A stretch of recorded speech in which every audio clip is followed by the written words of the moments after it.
Hi, I'm Robert Begley, day 20 of my 30-day video challenge on storytelling. And this story wasn't from the past 48 hours. It was from about 10 years ago when my sister and I went to Elmira, New York to visit the place where Mark Twain lived for a big part of his life. In fact, that's where he is buried.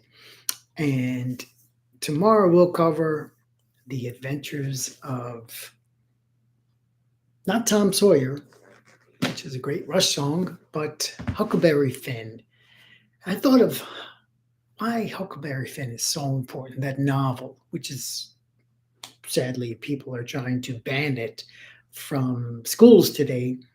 Yes, it has profanity, and the profanity is definitely offensive today. And it was offensive back in the 19th century when he wrote those words. But Twain was making a point.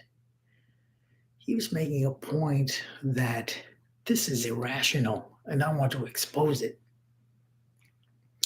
So, just briefly, Huck Finn is this self reliant, rambunctious boy who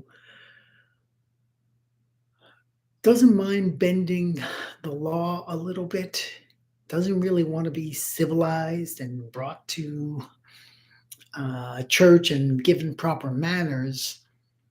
And a pivotal point in the story is when he sees Jim, that who has escaped as a slave, and everybody's after Jim. And Huck Finn has a decision to make. Does he turn in Jim? Does he help him escape? And he does the latter.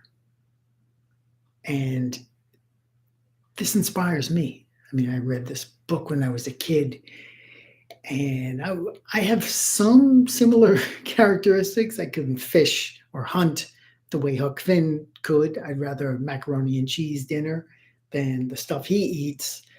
But when have you made a decision that goes against the status quo? Because Huck Finn was going against the status quo almost every single step of the way.